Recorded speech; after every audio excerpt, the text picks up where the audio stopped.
नमस्कार, मैं पंकज प्रसून। दोस्तों, क्या भारत सरकार के खिलाफ कोई बहुत बड़ी साजिश रची जा रही है? संडे गार्जियन में एक रिपोर्ट छपी है और इस रिपोर्ट की माने तो कुछ विदेशी डिप्लोमेट्स, यूरोप का एक गैर नाटो देश, भारत के कुछ बड़े वकील, कुछ बड़े बुद्धिजीवी, अमेरिका के कुछ भारतवंशी नागरिक, ये सब मिलकर गुप्त बैठकें कर रहे हैं। जो संडे गार्जियन की खबर है उसके अनुसार सितंबर 2021 में पहली बैठक लंदन में हुई। उस बैठक में कुछ बड़े बड़े फंड मैनेजर, अमेरिका में रहने वाले भारतवंशी नागरिक, कुछ देशों के राजदूत शामिल थे। उसके बाद कम से कम 3 बैठकें पिछले 3 महीनों में दिल्ली में हुई हैं। पहली बैठक साउथ दिल्ली के मोती बाग के एक बंगले पर हुई थी। दूसरी बैठक यूरोप के गैर नाटो, गैर यूरोपियन यूनियन देश के एम्बेसी में हुई थी। दिल्ली की एम्बेसी में बैठकें हो रही थी। और तीसरी बैठक सुप्रीम कोर्ट के एक बड़े वकील हैं, उस बड़े वकील का आवास दिल्ली के बहादुर जफर शाह मार्ग पे है। जो रिपोर्ट कहती है उसके अनुसार मोती बाग और एम्बेसी में जो बैठकें हुई उनमें 20-20 लोग मौजूद थे और जो बड़े वकील के बंगले पर जो बैठकें हुई उसमें 12 लोग शामिल थे। मोती बाग वाले बैठक में तो अमेरिका के टेक्सास और अमेरिका के दूसरे हिस्सों से कुछ बड़े लोग आए थे। उन्होंने डायरेक्ट फ्लाइट दिल्ली एयरपोर्ट पे वो उतरे, बैठक में शामिल हुए और वापस लौट गए। कम से कम 2 बैठकों में देश विदेश के कई डिप्लोमेट्स, राजनयिक मौजूद थे। इसके अलावा डॉक्टर्स, आईटी प्रोफेशनल्स की टीम को भी ब्रीफ किया गया। भारत में जो बैठकें हुई उसमें यह तय किया गया कि कैसे मार्केटिंग प्रोफेशनल्स, पीआर एजेंसीज और मीडिया एक्सपर्ट्स टीम मुद्दों को उठाएगी जिससे मोदी सरकार बदनाम हो सके। और उसके बाद हम लोग फ्रेंडली गवर्नमेंट स्थापित करेंगे 2024 के बाद।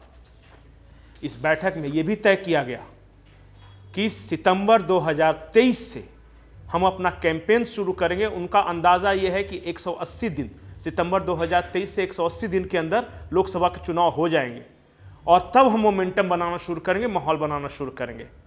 ऑनलाइन और ऑफलाइन मोड पे कैंपेन चलाना है और पूरे आंदोलन के लिए फंड का इंतजाम अमेरिका में रह रहे भारतीय मूल के लोग और ये विदेशी राजनयिक करेंगे। हमारा सवाल ये है कि क्या किसी लोकतांत्रिक देश के चुने हुई सरकार को गिराने के लिए किसी विदेशी डिप्लोमेट्स का सहारा लिया जा सकता है?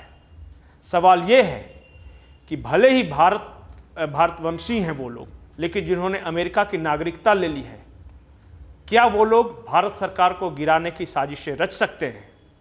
अगर द संडे गार्जियन की ये रिपोर्ट सही है तो ये देश के लिए खतरनाक स्थिति है। और जिस तरह ये कहा जा रहा है कि सारे फंड्स का इंतजाम विदेशी राजदूत, भारतवंशी अमेरिकी नागरिक करेंगे, तो क्या हमारे देश में अब सरकारें उनकी मर्जी से चुनी जाएगी?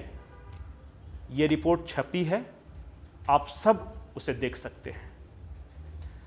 दूसरी बड़ी राष्ट्रीय अंतर्राष्ट्रीय खबर इसे कह सकते हैं, वो ये है कि बीबीसी के एक और डॉक्यूमेंट्री पे विवाद शुरू हो गया है और इस बार बीबीसी के खिलाफ ब्रिटेन के नागरिक ही आंदोलन कर रहे हैं, विरोध प्रदर्शन कर रहे हैं।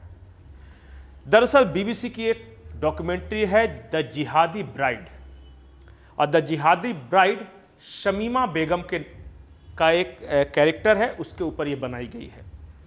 शमीमा बेगम और उनकी 2 दोस्त खदीजा और अमीरा 2015 में ब्रिटेन से भागकर आईएसआईएस की लड़ाई में शामिल होने के लिए सीरिया पहुंचे थे।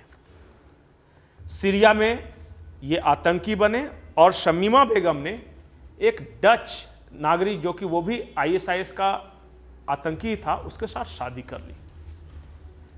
करीब 1.5 साल ये रहे वहां पे। उसके बाद शमीमा बेगम ने ये आरोप लगाया कि आईएसआईएस में महिलाओं की हालत बेहद खराब है, उन्हें सेक्स स्लेव की तरह इस्तेमाल किया जाता है। और उसके बाद वो वापस ब्रिटेन लौट गई। ब्रिटेन लौटने के दौरान भी, चूंकि ब्रिटेन की सरकार ने उनकी ब्रिटिश नागरिकता समाप्त कर दी थी, तो कई तरह की समस्याएं हुई। लेकिन अंततः वो ब्रिटेन आई हैं। आरोप ये है कि बीबीसी ने जो डॉक्यूमेंट्री बनाई है वो पूरी की पूरी तरह शमीमा बेगम से सहानुभूति कैसे जनरेट हो इसके लिए प्रयास किया गया है, और ये आरोप वहां के ब्रिटेन के नागरिक लगा रहे हैं। बीबीसी की तरफ से उस डॉक्यूमेंट्री को किसने बनाया है उसका नाम लेना मैं उचित नहीं समझता। आप लोग खुद ब खुद अंदाज लगा लेंगे, या गूगल पे या कहीं पे जाके आप खुद पता कर सकते हैं कि बनाने वाला शख्स कौन है। एक एजेंडा, या यूं कह सकते हैं कि बीबीसी का जो ऑर्गेनाइजेशन है उसमें आजकल किस तरह लोगों का प्रभुत्व है, ये लगातार ये जो डॉक्यूमेंट्री रिलीज कर रहे हैं या बीबीसी के जो आर्टिकल हैं भारत के बारे में, इस्लाम के बारे में, यूरोप के बारे में, ईसाइयों के बारे में, वो आप पढ़ें और मोटा मोटी अंदाजा लग जाएगा। अब आते हैं अपने राज्य झारखंड की तरफ। झारखंड में आज दो बड़ी खबरें हैं और दोनों पॉलिटिकल है। पहली बड़ी खबर है झारखंड कांग्रेस की। आपको ये पता होगा कि झारखंड कांग्रेस के 4 नेताओं को पार्टी से 6 साल के लिए निष्कासित कर दिया गया है। ये खबर सार्वजनिक थी, लेकिन उस निष्कासन के पीछे कहानी है। दरअसल जो निष्कासित नेता हैं उनका आरोप है कि वो मौजूदा प्रदेश अध्यक्ष राजेश ठाकुर के खिलाफ आवाज उठा रहे थे, उनकी कार्यशैली को लेकर आवाज उठा रहे थे और कांग्रेस के भले के लिए आवाज उठा रहे थे, लेकिन उनके खिलाफ कार्रवाई कर दी गई। ये आलोक दुबे, राजेश गुप्ता और लाल किशोरनाथ शाहदेव, इनकी तिकड़ी और राजेश ठाकुर से कह सकते हैं मतभेद या दुश्मनी की दास्तान पुरानी है थोड़ी। आपको याद होगा कि झारखंड कांग्रेस मुख्यालय में आलमगीर आलम एक प्रेस कॉन्फ्रेंस कर रहे थे और उसी दौरान उस वक्त राजेश ठाकुर प्रदेश अध्यक्ष नहीं थे, तो आलोक दुबे और राजेश ठाकुर के बीच हाथापाई जैसी स्थिति आई थी और ये लड़ाई उस जमाने से चली आ रही है। पूरा राजेश ठाकुर का प्रदेश अध्यक्ष बनना, उसके बाद इन तीनों को किनारे लगाया जाना, या और जो नेता हैं जो इनके करीब थे या फिर जो बड़े नेता जिसे राजेश ठाकुर पसंद नहीं करते थे उनको भी धीरे धीरे साइडलाइन करना, ये कहानी अभी लंबी चलेगी। क्योंकि जो बागी नहीं कहूँगा, जो निष्कासित नेता हैं, इन लोगों का कहना है कि हमने अपनी पूरी बात कांग्रेस आलाकमान को बताई है और जो भी यहाँ से फीडबैक है वो कांग्रेस आलाकमान तक भी पहुँच रही है। सूत्र ये बताते हैं कि जो झारखंड कांग्रेस के प्रदेश अध्यक्ष राजेश ठाकुर हैं वो अब बहुत लंबे वक्त तक या बहुत ज़्यादा दिनों तक अब प्रदेश अध्यक्ष नहीं रहेंगे। दूसरी पॉलिटिकल खबर भारतीय जनता पार्टी से है। भारतीय जनता पार्टी में भी कमोबेश ऐसी ही स्थिति है और जो भी बातचीत होती है यहाँ के नेताओं से वो सांस रोक के इंतज़ार कर रहे हैं कि प्रदेश अध्यक्ष का कार्यकाल बढ़ेगा या कोई नया प्रदेश अध्यक्ष बनेगा, और सारी चर्चाएं इसी के इर्द गिर्द सिमट कर रह गई हैं कि नया बनेगा तो कौन बनेगा, किसके चांसेस हैं, अगर ये कंटिन्यू करेंगे तब क्या होगा। चर्चा ये है कि पिछले 10 उपचुनावों में भारतीय जनता पार्टी की हार हुई है, पिछले विधानसभा चुनाव भी भारतीय जनता पार्टी हारी है।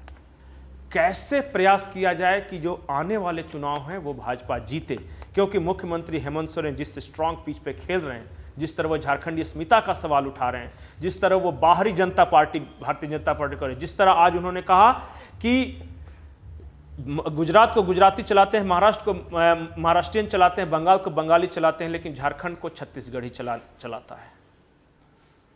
वो लगातार इस तरह के मुद्दे उठा रहे हैं। इसका कैसे काउंटर करेगी ये चर्चा है, लेकिन सबसे स्ट्रांग चर्चा ये है कि प्रदेश अध्यक्ष रहेंगे या जाएंगे। अगर जाएंगे तो नया प्रदेश अध्यक्ष कौन होगा, और अंत में क्या बीजेपी अगला विधानसभा चुनाव किसी चेहरे पर लड़ेगी या चुनाव के बाद चेहरा तय होगा। चर्चा है, चर्चाओं का क्या चलती रहेगी। फिलहाल आप दीजिए इजाजत, नमस्कार।